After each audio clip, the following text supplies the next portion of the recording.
Hey all, Game Methuselah.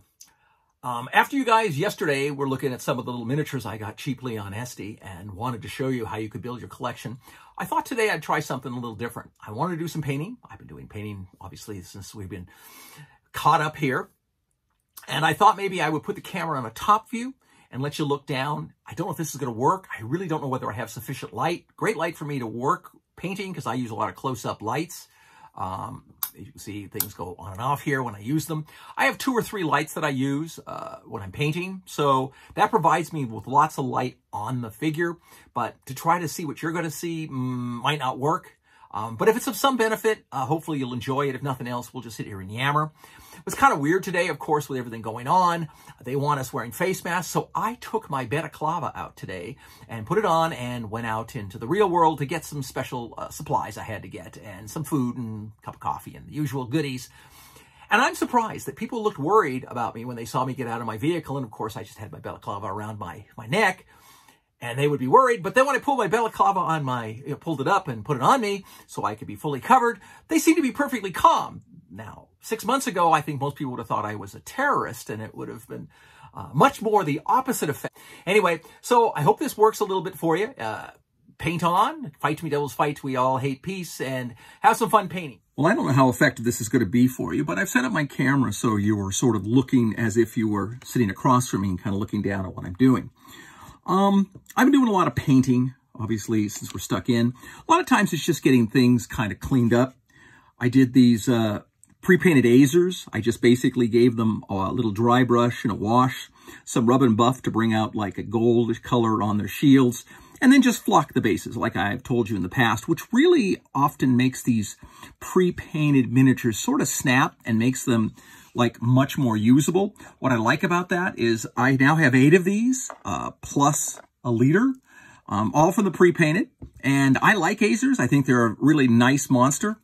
They're great to be used because they fit in either as good or evil, depending on your needs. So depending, what you want in your game, they're very effective. What I started to work on after this was some of the old vintage figures. Now, the interesting thing about dealing with vintage figures, these are all 75, 76, 77 miniatures. This is 1976 Ral Partha. What you might see here is that I added a different axe. I don't think it had the axe that it originally came with. I picked the figure up, and I mounted it on a penny pre-1975, which is how I mounted a lot of figures if I did not just glue the magnet directly onto the base, which was common. But I like the penny. It gives me more grip to hold the miniature by a base and not have to basically be in a position where I'm putting the miniature and directly on my hands and getting oil onto the paint jobs and things like that. And that's kind of what you want. Everything I do nowadays is speed paint. Multiple reasons for that. One, I don't really care about winning a Golden Demon again, so it's really a matter of I'd rather have a lot of mediocre painted figures that I get done that look good, as opposed to one figure that takes me a few weeks to paint, and then it's too nice to be used on the board. The other thing about it is the eyes aren't what they used to be. The skill set isn't what it used to be. I don't work at it as much since I really do like to speed paint and go from there. Now, this is a Decreespieler Halfling with sling. Again, I mounted him on a penny. These figures here I got from someone who, a friend of mine, who had painted them. They're pretty beat up, but they're not so beat up that I can't salvage them. So I'd rather not repaint them. I'd rather keep them in the glory they had when they were in the 70s playing Dungeons & Dragons 0 originally. They're not bad. I mean, with a little bit of work, they'll turn out pretty good. I mean, there's some stuff I hear, like some of the flocking is come up a little higher than I might like, but none of this is a problem to fix. I clipped off the ends of the magnets since they were square. I didn't pull them off to put them on a penny since the base was legitimately real, and that's often what you would see back in the day, and I wanted to keep them that way. The other things I have are these bugbears. Now, the bugbears are very cool. 3 of them were painted, came from 2 different sources. The paint had been beaten up pretty badly on all of them, so I've been basically redoing quite a bit of them. I attempted to originally think I was going to paint them brown, but I'm going to stick with the goblinoid green since they're either hobgoblins or bugbear type things, which are essentially goblinoid figures, and then use brown for all their colors. They're in pretty heavy armor. They've got decent art, which is unusual for some of the lighter goblinoids, but not uncommon for these guys. So as you can see, like on here, this one already had sort of a brown fur, and I'm going to kind of continue with that, just have the green goblinoid fur. Then where there is fur, I will use that, and where there's not, then I will go ahead and use the green. Now, the eyes had sort of been painted before. I'm going to stick with that motif is where I can, and just kind of keep them the way they were painted originally. And that's kind of where we're going. Now, the whole thing with speed painting, especially when you're doing repair painting, when you're speed painting, it's always best to get a group of miniatures like this and try to stick with one color palette. In this case, it's green. This is the only one that's different. It's blue. I thought about painting him green, but I don't really want to. I like the blue and the gray, and it makes kind of an interesting little high elf or something. And in this case, with the Strider Aragorn figure, it's pretty badly beat up, and he's lost his finger.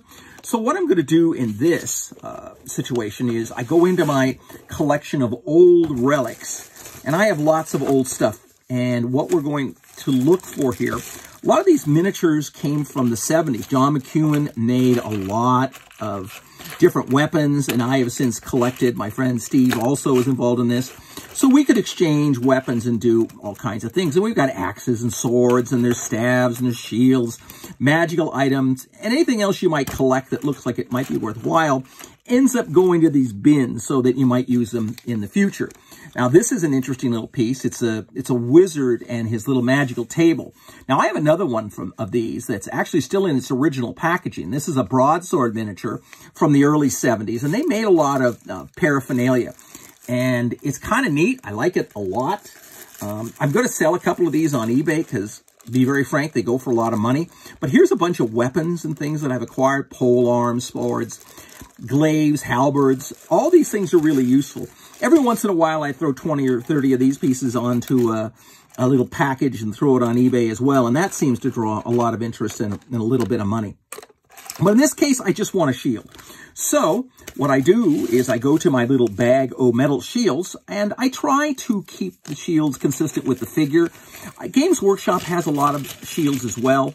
Most of them, of course, are plastic, so I don't want to use them as much. So I just kind of look through here and look like something that a shield might be used by Strider or Aragorn. These are like Corsairs, that's a Paladin, something not, these are bad guys. And you're looking for something that might be kind of generic. This one's kind of interesting, but I think it's too big. That's really cool, but again, too fancy for the Strider. This one's sort of really talking to me right now because basically it's just sort of a simple kite shield, which is what you might expect. This one's cool because it has a Medusa. So if I wanted something kind of interesting, I might do that. But I've got a couple of them, and I keep thinking I'm going to save them for some maybe Harryhausen type figures or something I might want to do. That's a Dwarven shield. Kind of interesting, but not necessarily another kite. This is a straight wooden round shield. You know, again, these are not bad. Now, I could really dig in here and even find other things, even plastic pieces that might work. But I don't want to spend a ton of time on this. I just want to show you kind of what I have and what I do and sort of how the process of things going. I think I'm going to stick with this kite shield. I kind of like it. I think it's going to work. So at this point, we just grab all the others and flip them back in the bag for future. And, you know, it's nice to build a Greebly collection like this, you know, and if you see this box I have got tons and tons of Greeblys. And this is just the old stuff. I mean, I have way more of the Games Workshop and other Reaper pieces and things like that that are gettable and usable. And they're nice, but again, they don't work as well on the old figures because the old figures are much more like 25s. Even in the case of some of these John McEwens, they're like 20s. I mean, they're really, really small. So you really don't want to be using something that overpowers the miniature itself. Again, pole arms and all kinds of other interesting things that can be used. And there's more shields. Here's a lot of plastic ones. Like I said, Games Workshop shields. Very cool, very interesting. But again, the miniature, I think, is a little small. So we're not going to do that. Of course, with yammering and not thinking, I ended up tossing the shield back into the box here. So I had to go dig it out. And thus I turned off the thing. The only thing I ever do on a lot of these things is just score the back of it to to basically make it so it's going to hold. And in this case, the same thing has to happen in the forearm. You know, we need to basically take down the metal to something that the glue will hold on to tight, and you know, that will allow us to put on this shield. Now, if the figure was intact and the finger was there still pointing off into the direction, I would likely have just left it alone and just touched it up from there. I could have even made a finger, but that would have been kind of boring.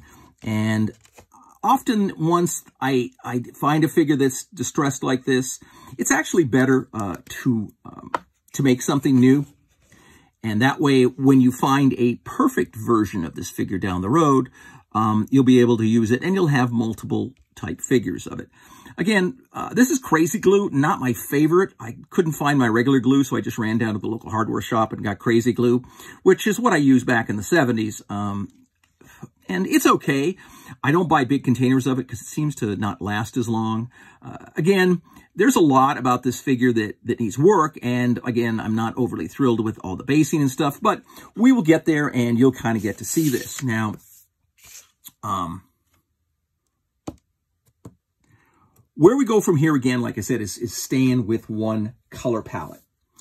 And when you are speed painting, it's really an advantage, so you don't end up working with different things. You can just keep working in the one medium, and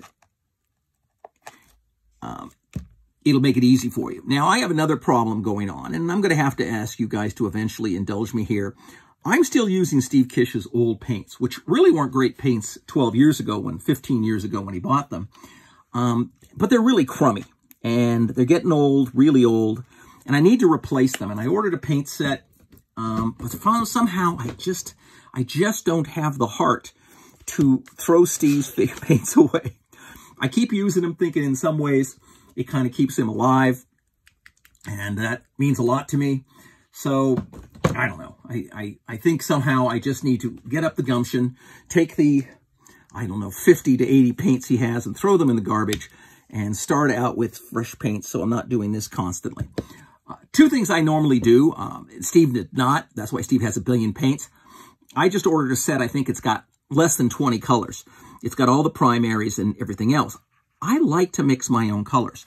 I'm not as big of basically just taking the basic color and going from there. Now, again, I'm going to be doing this a lot slower than I might normally be doing because I'm trying to show it here. And it's a little harder to do when you're trying to balance into a camera you can't see and go from there. But again, what we have is it has a green base. I'm going to leave it at that. So what we want to do is just start to pick up some of the places to get the scratches off. Actually add a second color. I'm not necessarily liking this. And the secondary color is also green, but more of an olive green. So we're going to want to find an olive green, or we're going to want to add more of a different tone to get it to work out. But again, it will. Now, I have a technique I use, and I tell people about it. It's basically I just slop paint on, even when I'm repairing figures like this, unless we're getting down into really super detailed portions of it. The point is it doesn't really hurt a lot. I'm finding this green not to be as good as I would like, so I'm going to find another here. And hold on, bear with me while I turn you off and back on. Okay, I found a little more olive color green. Again, I could have just mixed from this, and I may still do. But as you'll see here, I'll start to mix up paints and just constantly be using them along the way. And again, we're just looking to try to find colors we like. Now, like on this little halfling here, you know, I got a basic green color on him. He pretty much, I think, was the way he was back in the day. He was beaten up pretty bad. So I just basically gave him a replenishment of his colors. These figures were tough when you were dealing with small figures, and not so, you know, in that it was very difficult to get within the lines. And again, like I said, since I'm telling you I'm speed painting, which means I'm really slopping it on, I'm going to depend often on the miniature to do the work for me. And I do that in a lot of speed paints, where you just let the miniature do everything for you. You put paints on, usually as sparingly as you can. And the idea from that is you're going to do that, and then when you make a wash, whether you're going to use paint wash or you're going to use an ink wash. Now, I do sort of cheat because I've gotten really happy with lots of the current ink washes that are out there. I tend to use them even though they weren't as readily available. Sometimes if I feel like I'm in the mood, I'll go ahead and make a paint wash. It's not as anywhere near as effective as the ink wash, but it is more true to the figure. So if I'm trying to make it look maybe more like it did, or if the figure already has paint on it, I'll use a much more subtle wash. And again, like I said, the old slop it on technique works pretty good for me. I mean, it's going to all come together when you get down to the last pieces. Again, this was a Robin Hood figure. John McEwen, I believe. You can see the metal had been bashed up pretty bad. So again, we're just flipping on colors. And then we'll come back later as we work with this in time and add more ink washes and everything. But I don't basically subscribe to the fact of worrying too much where the paint goes early on. It's much more easy to fix a figure than to try to go very slowly and get it within the lines, because invariably what happens is you're going to make a mistake. And when you do, if you're working really slowly, you've spent a lot of time trying to make it perfect, and then it does it. It's much easier to come back and fix the problem than try to prevent the problem from happening. And sometimes I have found about 70 or 80% of the time, it kind of usually goes on perfect anyway. So you don't end up having to fix things. You've sped through your painting, and you still end up with a good effect. Now, this is not, like I said, a great miniature. I don't want to necessarily rob from what it had. So where the paint held on, like the boots and the leggings here, I'm going to more likely leave it. The purple, okay, I'm going to basically just highlight that a little later. And then the feather as well. And then we'll just touch it up, and eventually it'll get back. I don't know how much of a chance I want to put on a face. 20mm miniatures, really tough to get eyes. I mean, an eye at this level is pretty much a dot. If I had to give this any sort of flesh wash, it's going to look like what an eye would look like. This elf here is interesting. Now green, so he's going to be in the brown. The blue one, as I said, I'm not going to do anything with. So now we're still back with our Strider. We let the basic green sort of go. We're going to now want to add a little bit of brown over here to try to make something that's going to be closer to this olive drab kind of arms that this guy has. And you can sort of see we're doing it a little bit here.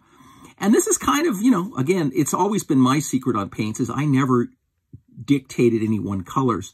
I would just use you know, whatever I could match to whatever color I wanted. And then from that point on, I just highlighted by changing the tone with some other colors. Lighten it up, darken it up. It all works from there. And I don't see any legging color at this point. I don't know what it looks like it was all left brown. But since we have these olive leggings, these olive arm pieces, it would be consistent in my thought that this would also be olive. So I'm going to go ahead and paint the, I should get myself a little better brush. It's a pretty junky brush. Normally it's kind of a semi-dry brush. And then, again, just slop the paint on. I'm not really worried about that it's getting on the browns because we're going to go back and work on those as well. I actually like working a lot with brown. Brown tends to be one of my favorite colors. It gives you lots of very interesting tones, and you can work with it. And there's a lot of different shades of brown, so you can make a lot of interesting things. Not too bad.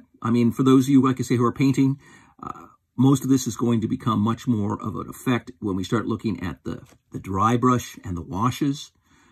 And right now, we're just trying to fix. This one's got quite a bit of damage. Normally, I wouldn't even include this in this group because it's got a lot that needs to be done.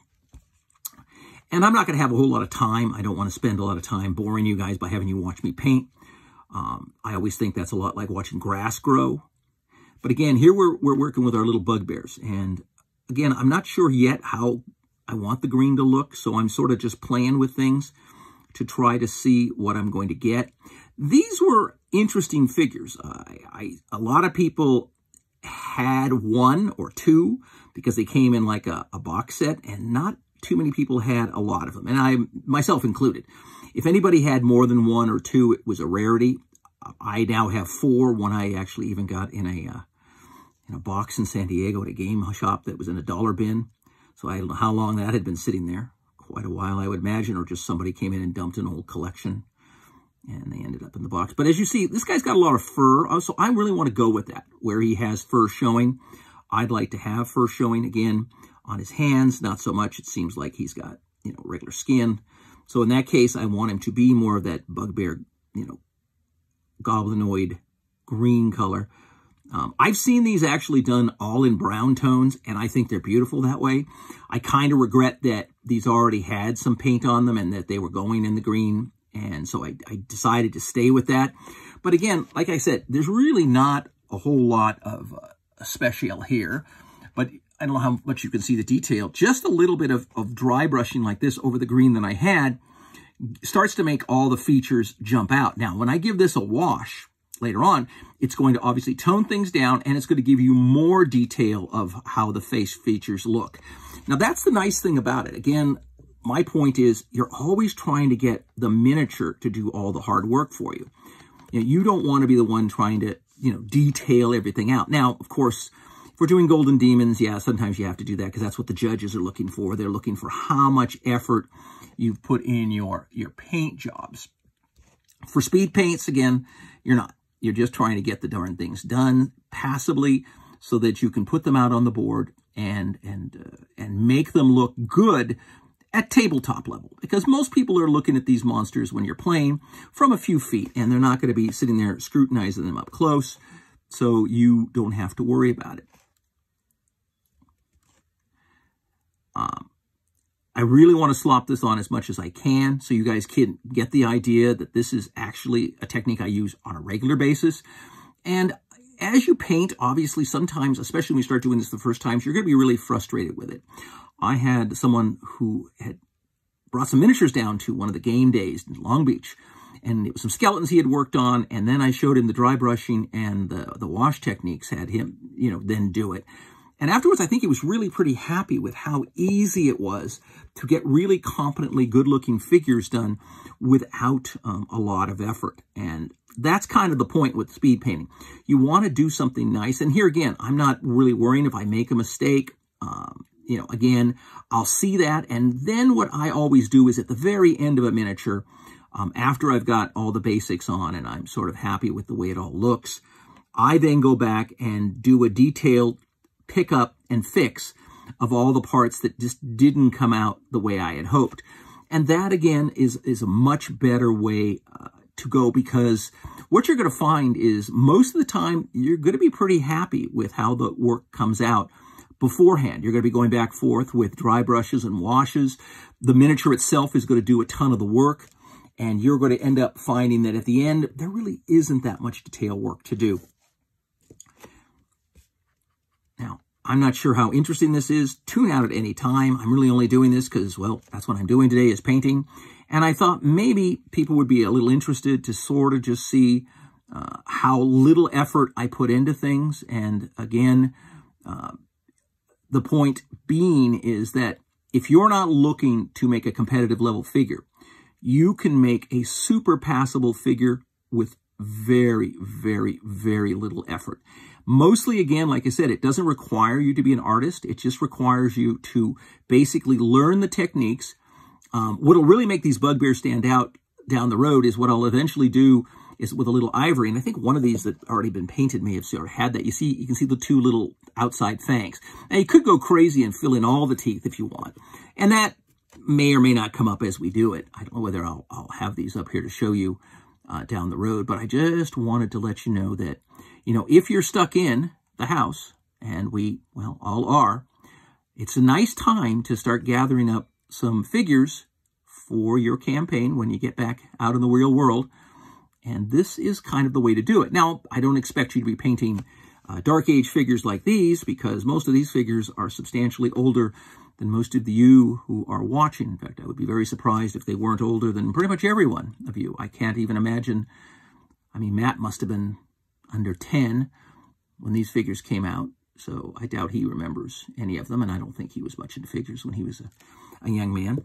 So this one is the one that's giving me the most trouble, and kind of the reason is this is the one I got from the bin in San Diego. This was the one that did not have a base coat, so it doesn't have something that I can sort of rely on to give me more of a guideline. Hate the way it looks, but at this point, like I said, it doesn't matter because I'm going to be ended up coming back and working on these in a fashion until I find a way that I'm going to make them the way I like.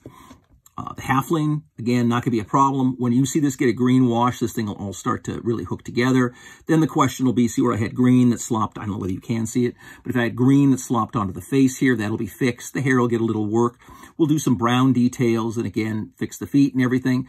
Once this guy gets a little grass, ground cover on him, I mean, you're going to be amazed how hot a lot of these figures looked.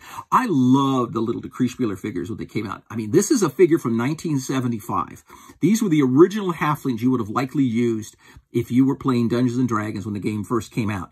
And they are very cool. They had some with pitchforks, they had shovels, they had swords, they had all kinds of different things, bows. And there were tons and tons of variety. And I have a lot of them still.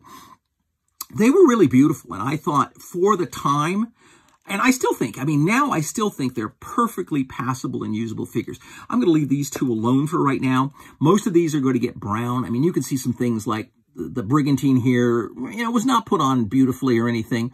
But again, I'm not going to worry about it. I don't want to lose the quality of the fact that this was really an original painted figure from the day. I'm just going to try to clean up as much as I can. I'll do a little brown work to make, you know, where there's this big splotch of silver kind of maybe minimized. But once you give it some dark washes, a lot of this will go away. I kind of like the cloak, you know, the whole idea with the elven hair. It's a nice figure and it'll be fine. This other elf is really funky. I don't even know what miniature company this is. And the guy actually did a pretty nice job on this. The back of the cloak should be more gray than this white. The bow, I think, is supposed to be sort of the white wood. And, you know, so this is what I'm thinking he felt was a Noldor elf. And that's kind of cool. So we'll, again, hopefully stay with that. Don't want to lose the feel that this miniature has. And that's how figures go. Again, you've seen this guy here. This guy's going to need a lot of work, but we'll be there. But I just wanted to basically start to show you how things go. Now, normally I wouldn't do this. And to tell you the truth, I might not do it now. Hold on. Okay, well, I found some dark green ink. I didn't know where, if I had any here.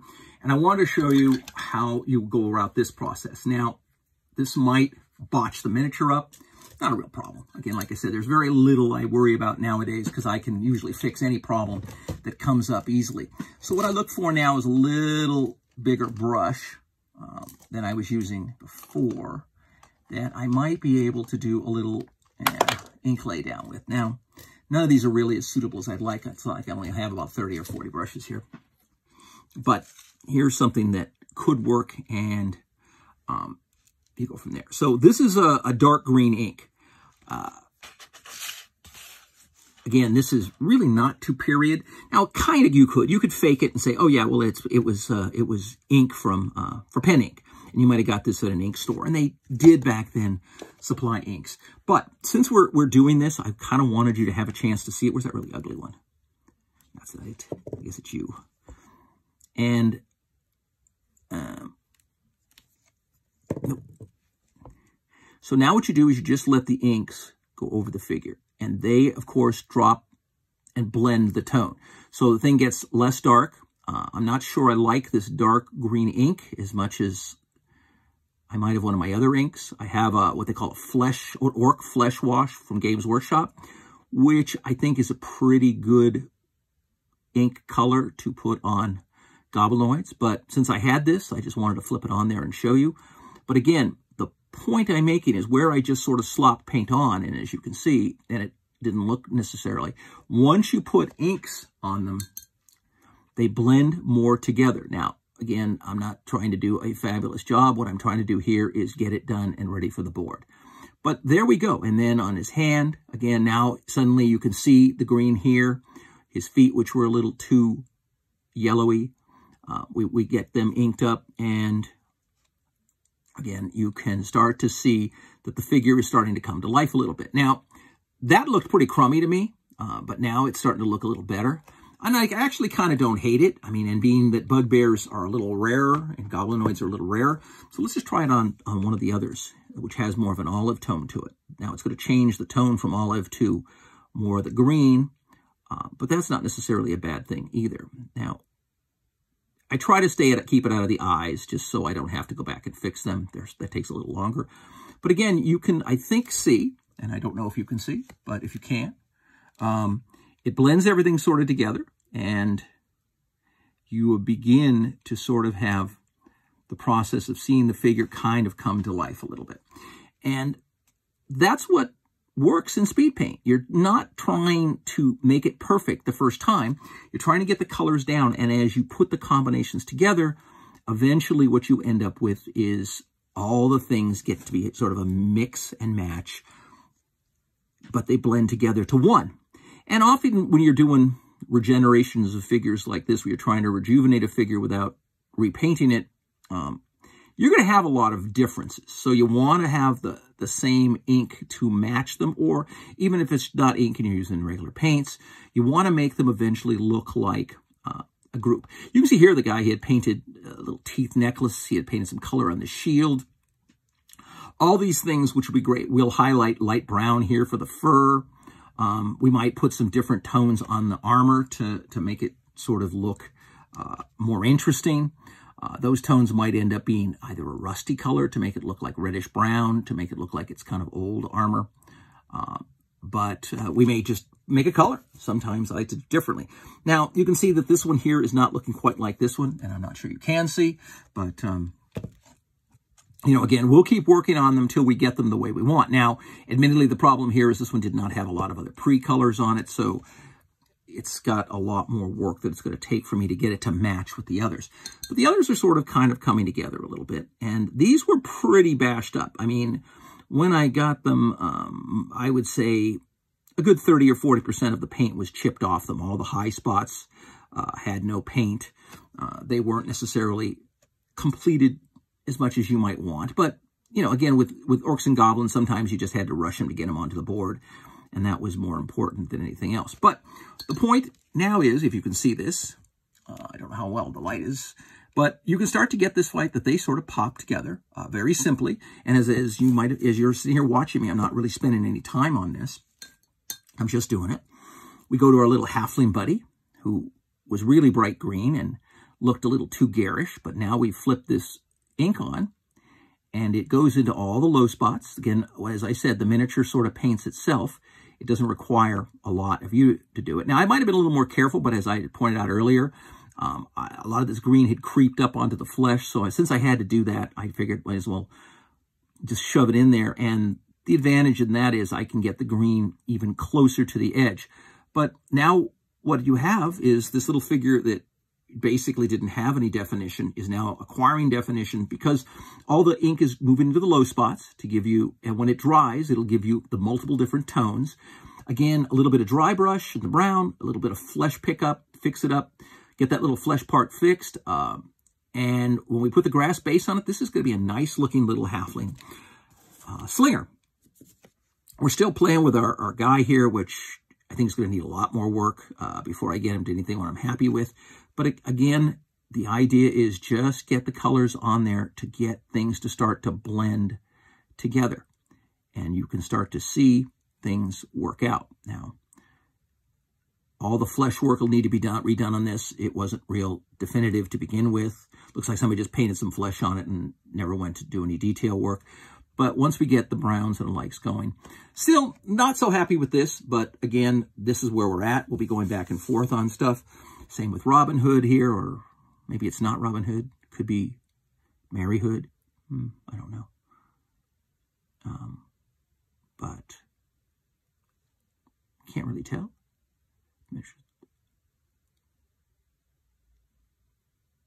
But again, we start to get the green to make its own tones. Now, a lot of times, even non-dry brushing, if you don't want to do any dry brushing early, you can just wash stuff. And often I do that with the pre-painted miniatures. I don't really want to go in there and spend any time doing any real work on it. So I just basically, you know, pop in the paints and do a little quick wash to make it a little definition, and then we're done. Now, I'm not going to spend any more time with you on this. I'm going to be doing some more painting for myself here and some other things, but I just wanted to show you the idea of doing, whether you're doing repair or anything else. I don't know how long we've spent, but you can imagine I have not spent a ton of time. I could get these four guys more likely bumped out by today easily, and just spending a couple more hours getting them matched up, getting the brown done, and then going in and doing a little detail work on their armor and the like. The rest, I'm not so sure. Again, this is D&D 0 figures, so I don't really like to spend a ton of time with them because there's less interest the only people who really loves D&D Zero figures is, for sure, me. I'm the one who loves dragging out and playing D&D Zero. But keep an eye out for stuff. This I found in a packet group that I picked up on eBay, and I didn't think anybody knew what it was. And this was a 1975 Decree Spieler Archer, one of the original Lord of the Rings series. I'm not sure. I'm guessing this might be the Riders of Rohan foot archer, maybe due to the helmet and nasal thing. But these were nice little figures. And they sort of command a high price now if you're buying them from people. But occasionally you'll just find them in a group of figures and people don't know what they have. And they're pretty distinctive. Look for the little square base. If you get a chance, look on the bottom. They usually say custom cast, like 1975. They're fun to have. I really like them. And there's so many cool figures. I found these little avians, which I think will be really good for some of the more unusual D&D characters. And there's just lots to do. So on days like this, when you're stuck, I think you should paint. The best thing about painting is you can put as little or as much time in as you want. And you can put as little or as much work into it as you want, just depending on what kind of quality you want. So have fun and paint on. Everybody be safe out there. And we'll be doing some more videos for you on the how-tos pretty soon. Thanks a lot and have a good day. Game on.